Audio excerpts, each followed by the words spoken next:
To order your $79 Front Runners Learning Package, which includes a viewer's guide, audio cassettes, workbook, and manual, call Toronto 967-1402. Long distance, call toll-free 1-800-268-1121. In either case, ask for extension 12. Strategic planning, cash flow management, marketing strategy, and growth management. Professor Jerry White, University of Toronto Faculty of Management, addresses these issues in Small Business Forum, beginning March 2nd at 7:30 p.m. on TV Ontario. To enroll in this learning series of 17 half-hour programs, call Toronto 967-1402. Out of town, call toll-free 1-800-268-1121. Be sure to order your learner's package for Small Business Forum. This is TV Ontario, Channel 12 in Owen Sound, Channel 13 in Huntsville. How Will You Manage is next, but first, this message. One of the big changes for most new managers is the increased level of communication. Whether you're facilitating the spread of information from the top down or responding to issues arising from the bottom up, as a manager, your communication skills are in constant use. Module 4 of your TVO guide points out that nowhere are these skills more needed than when you have to manage organizational change that you did not initiate. It offers a plan of action for escaping from this rock-and-a-hard place. For instance, did you think that your job as a manager was to automatically accept new directives without any independent assessment of consequences to your department? Well, think again. Or rather, read your TVO guide for analysis of why unthinking obedience may not be good for either you or your company. The case studies you'll find in this module really illuminate the theoretical positions that are being discussed. Module 4 also covers managing change within your department. It discusses why change is a threat to most employees and ways to introduce change that reduce the threat and thereby the likelihood of any resistance you'll have to deal with. But don't forget, you can still register for How Will You Manage? Stay tuned at the end of the program and we'll tell you how.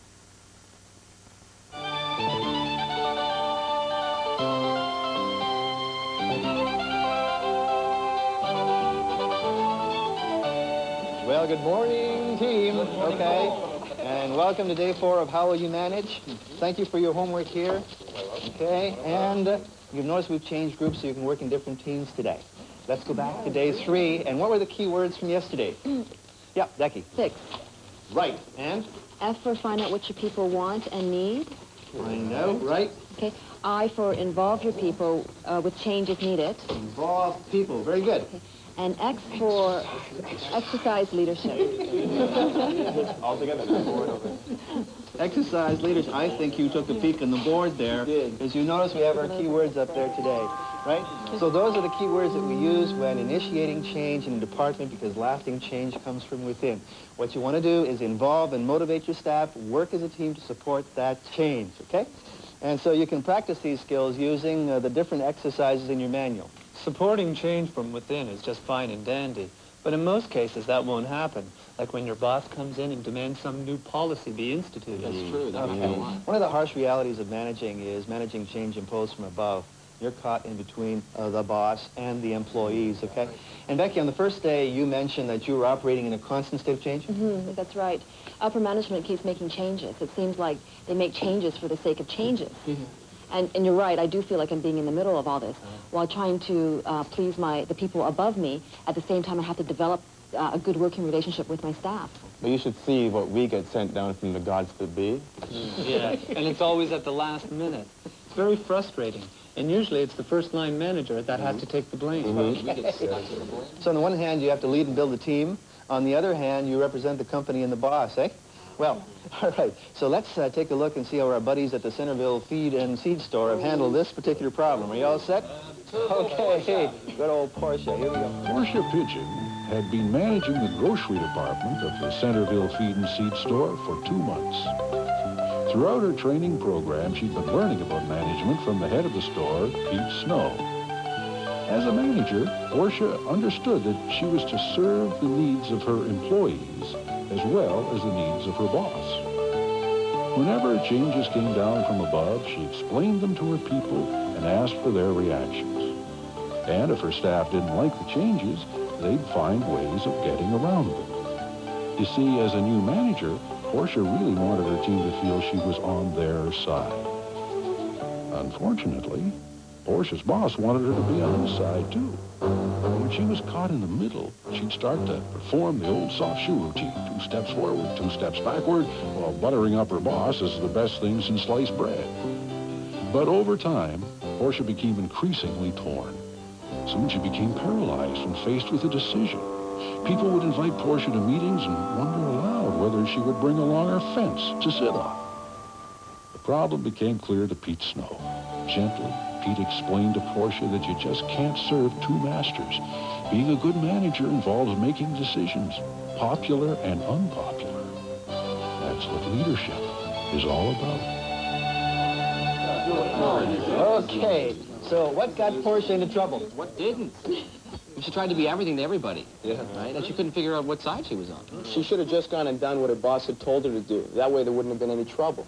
She really got caught in no man's land. She didn't stand up to her boss, and she didn't keep her staff involved either, so she ended up isolating herself from everyone. Okay, so everyone agrees that you need to take a stand, eh?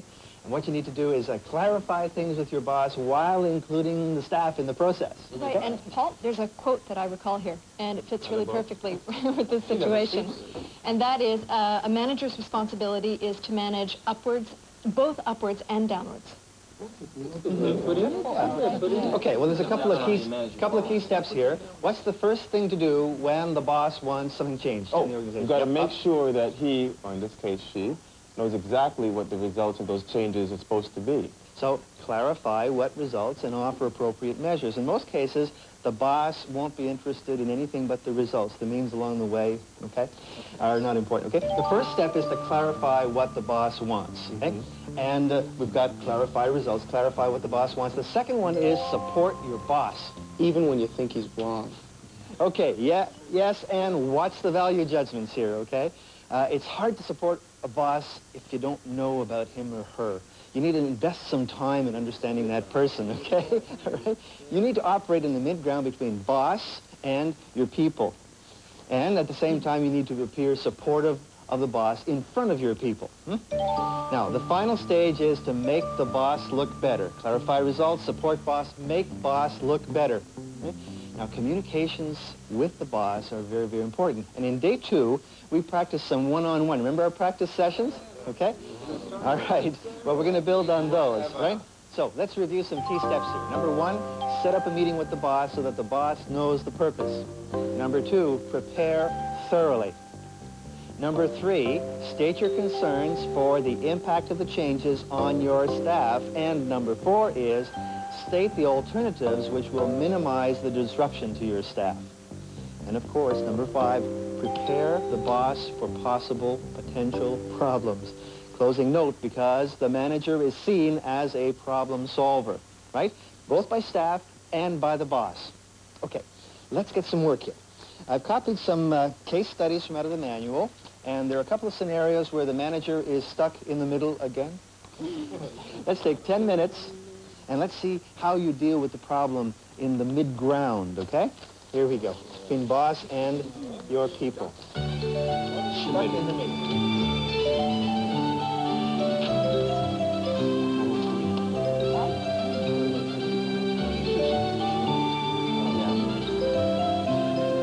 Okay, so you've had a chance to compare your plans with those in the experts in the manuals. How did you do? We were very close. The experts' answers were useful, though, in explaining the whys behind what we sort of intuitively believed to be the correct approach. Same thing from our table. Should I? We did have one minor misunderstanding. In our case, the staff had a modification which Penn Company rules a small amount. And we thought the manager could show his boss how the plan contravened the wording but not the intent of the rule. But the experts in the manual said that the manager should be aware of corporate policy and work within the framework.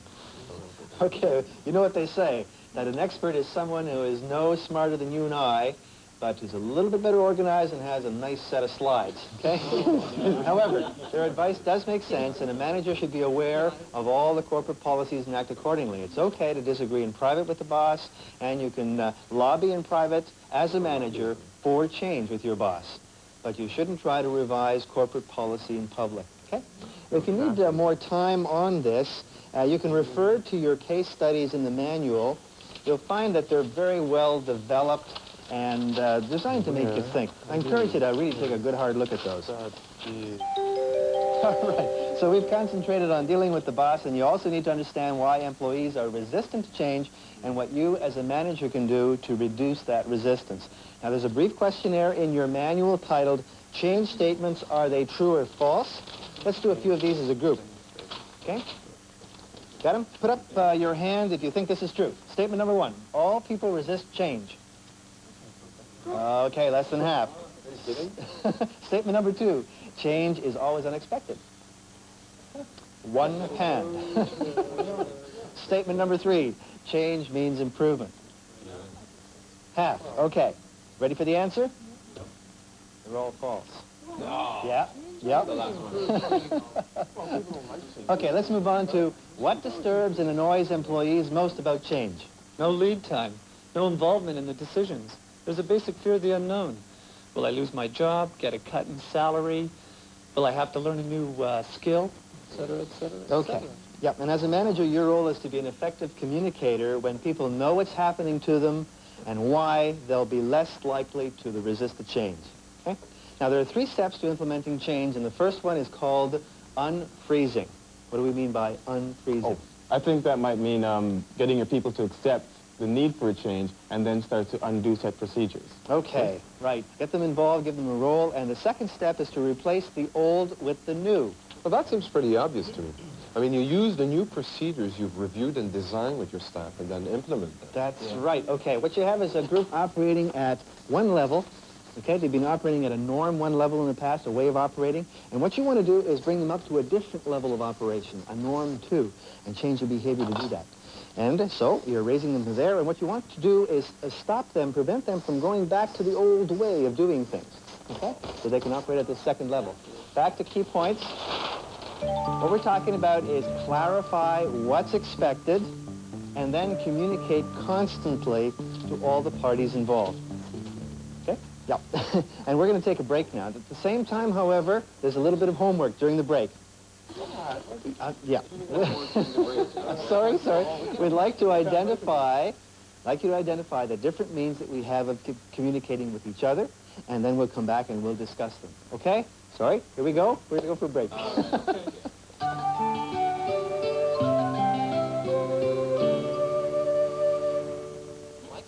Abbott and Costello, that the whole basis of their routines is communication, right? Who's on first? Second base?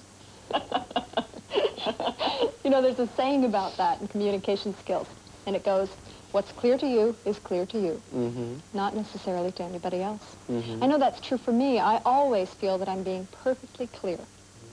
So what exactly are you saying? I know what you mean. So often we think we're speaking so clearly, and so often we leave people with the opposite meaning of what we intended. But let's not talk about miscommunication. We're supposed to identify the various forms of communication, right? Right. What about some of the others? Communication on paper, agendas, memos, letters. Junk mail. Oh, I know. What about body language? That's also a form of communication, right? Sure, both for the sender and the receiver. The chart in the manual points out that it takes 2 to communicate, the sender and the receiver. Yeah, and isn't not saying anything at all also a form of communication? You know, if I turn a deaf ear to someone or I ignore them totally, I'm sending a message. And people often tend to read in to that a lot more than I necessarily meant.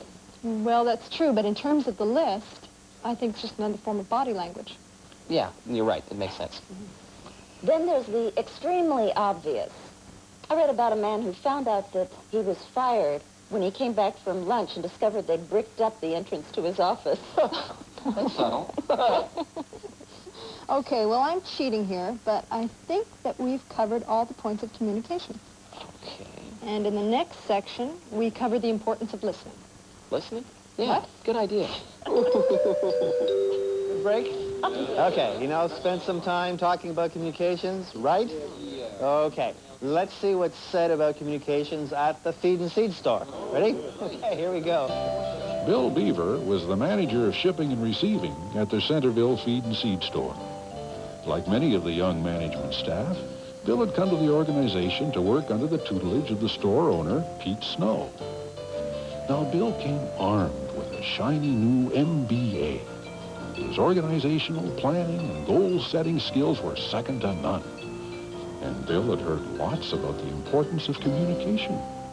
So he lectured at daily meetings to keep his staff up to date.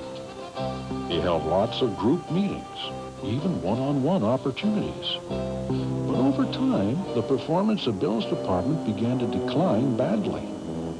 Soon, Pete Snow came in to straighten out the problem. And the first thing Pete did was listen to Bill's staff. After hearing their story, Pete took Bill aside.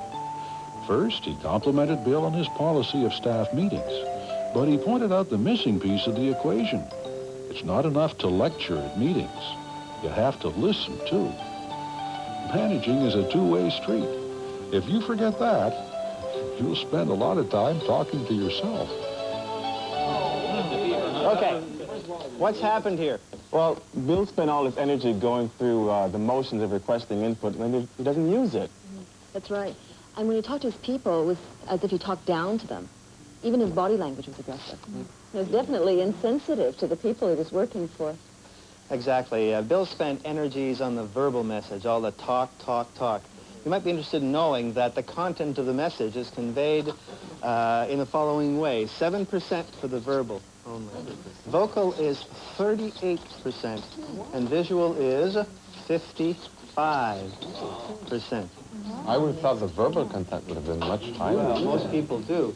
But the experts tell us it's about 7 to 10% of the message. Most people are unaware of the impact of the vocal and the visual in terms of the total message. Can you explain vocal a bit more? Yeah. Sure. Your first reaction when your boss is on the phone is that you're more concerned about the how of the message than the what. It's the tone of the message that's coming through. But not as much as the visual message. That's correct. It's the way in which body language and looks can change what you're saying. You can say one thing and contradict yourself almost immediately through tone and expression. So, for example, when I cross my arms, what kind of impression am I conveying? Anyone? Reserved. No, defensive. No, cold. Look at him, he's shivering. He needs a sweater. Or it could be said, I'm just not comfortable. Now, I said could because you never know with body language. You know, I wondered about that. I mean, I feel comfortable sitting with my arms crossed a lot of the time. Yeah, it's a good point, but you can use them as an indicator. So if you're talking to your staff and you see them crossing their arms, chances are you've threatened them. Okay. So test your assumptions, and how would you do that?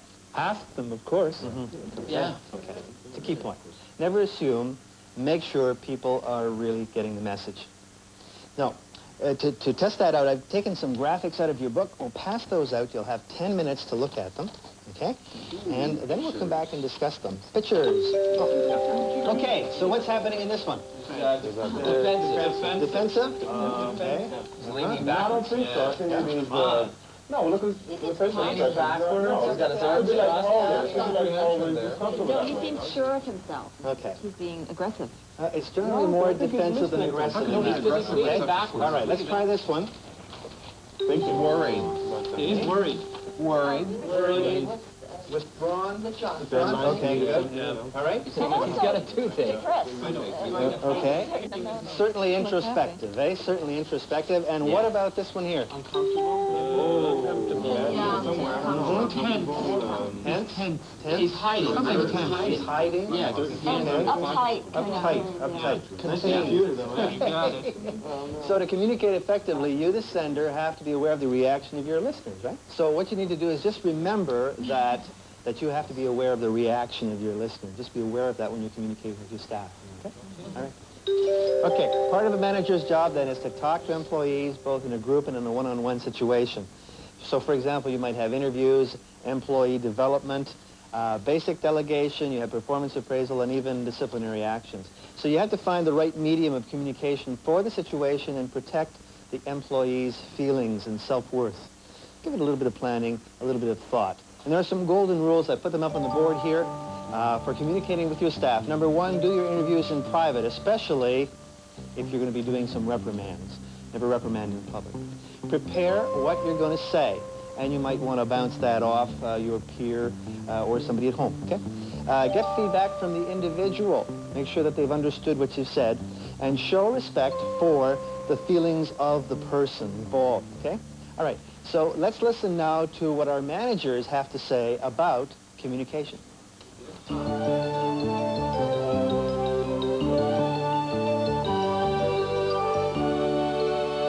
Speaking from a company that has 50,000 people in Canada, the thing I've learned after 25 years is how poorly we do at communication. No matter how hard we try, our communication is almost always incomplete, misread or misheard. If I could do anything a lot better of the things that I do today, it would be communicate. And I've heard about communication since the day I walked out of school. I probably heard about it when I was in 1959 or something. But I still am amazed at how much we have to learn about doing well with communication. There's a lot of skills that a manager requires in his job. The ones that come to mind are good listening skills, and we talk about good communication skills. And people often think that's their ability to deliver something. But I think more importantly, listening is one of the foundations that a manager has to have. We at McDonald's like to pride ourselves on being great listeners. One form of communication, one of the many forms of communications that we use are rap sessions. We hold rap sessions on a regular basis on every single level that an employee is involved with at McDonald's. And we react to those rap sessions. Listen before you do anything. Gather the facts as much as you can quickly without procrastinating. And listen to your people and then make some decisions. Then you have the respect of the people that you're not trying to tell them what to do. You're listening to them. You're trying to make a decision based on the facts. And I think that goes a lot further than coming in and pretending to be the boss who knows everything. When you spend time with people, the team or your people, is listen to what they have to say. Address their issues and their problems. It's sort of like, what is it someone said? God gave us 2 ears and 1 mouth. Would that we would use them in that ratio. Okay, good. So look, people can think a lot faster than they can talk. You can speak at 125 words, and you can take in 450 words per minute. What does that mean to the person listening? Sorry, I was daydreaming. That's right. Imagine that you're talking to somebody. People are drifting in and out. You might pay attention for a few minutes and then think about dinner, right? Is that why then people get different ideas from meetings, right? Because they focus on the message at different times. Sure. That's right. That's part of it, and it also depends on your past experiences and your attitudes and on your values. There's more in your manual, and you might want to give that a read tonight, okay? Tonight, good. Okay, and finally, in any interview, meeting, or presentation, what you're looking for is to take care of 3 keywords, 3 P words, all right? And what's the first P? Prioritize. Nah. Prepare. Yeah. And what's the second P? Prioritize. Prepare, indeed. And the third P? Prepare. Okay, we got prepare. Right? Now, you prepare to ensure a clear message, okay? Which brings us to our next session, and those are those presentation skills. Remember your day 3 homework? Yeah. And you remembered to prepare, I'm sure, didn't you? Sure. Yeah. Look, it's very important for the manager to look professional at all times. And one of the key situations to be tested in that is in a presentation where your credibility is really challenged. It's an opportunity to impress through a polished and effective presentation. So we asked you to prepare a 1-minute presentation, and I hope you practiced. So please turn to your manuals. You'll find some presentation critique sheets in the communication section. Okay? So you can take notes under the various categories, and then you can give feedback at the end of the session. All right, you got those? Yeah. And George, you're first. Me? Yeah. All right. Okay, I just need a second, all right? All right. I wasn't expecting this, but just in case. George. To call on me, I have a little something here. Okay. All right. Minute and a half, right? Okay. You ready? Ladies and gentlemen, and Mario. I never knew you cared, George. I stand before you today to convince you of the importance of pepperoni in pizza. and to prepare you to get past passive participation. Now, my purpose is not to positively prove that pepperoni pizza approaches perfection. No, ladies and gentlemen, and Mario, I propose to possibly persuade people based on the taste. The purpose, the proof, as they say, is in the pudding. Or, as I put it, in the pizza. Oh, well done. Thank you, thank you. Please do participate and partake of plenty. Pass that around. Wait. Now, detailed research, which I have commissioned, indicates that pepperoni is perhaps the most popular order of George's Pizza Palace and Pool Emporium. It tops everything, literally and figuratively. Figuratively, yes. Further detailed research, which I also commissioned, proves that pepperoni is perhaps the most popular choice of plenty of professional pro ball players and the Seniors Bridge Club. Now, with positive PR as profound as that, is it any wonder that pepperoni performs? Clearly, ladies and gentlemen and Mario, clearly, a day without pepperoni pizza is like a glass of orange juice. Or something like that. Thank you very much for your time. George, I'll have the orange juice. I have no idea what that was. Okay, any feedback for George? Yes. Kathy? George, I thought it was great. I was very impressed with your preparation. And I made a couple of points here from the list. Clear introduction, stated his purpose. We knew what to expect. Very concerned with time. Saw you checking your watch. What else? Oh, yes, you also gave us additional background and information on the... George's Pizza Palace and Pool Emporium. Thank you. I gave George 100%. And he also targeted his audience very admirably. Okay. George. Okay, all right, and it's really hard to go first, but he carried it off, okay? And the next person is Becky, and she's going to talk about the paperless society. Oh, all right. Here we go. Man, who would have thought? I would never have thought inflatable condominiums would be... But he sold us on it. In our media, he sold us. Okay, all right. So some excellent presentations, well thought out, well presented. Now, we have some recaps, and you look at your guidelines and your presentation review sheets, and here they are on the board, but that's where you'll find them, okay? All presentations are important. Remember the 3 Ps, however, and the 3 Ps are number 1, number 2, number 3. You need clarity in your introduction and in your conclusion. You need to keep track of time, use a watch, or you might even appoint somebody as a timekeeper. Use handouts or visual aids, which might include an overhead projector, video, whatever. Solicit responses from the various people in the group and provide additional information after the presentation.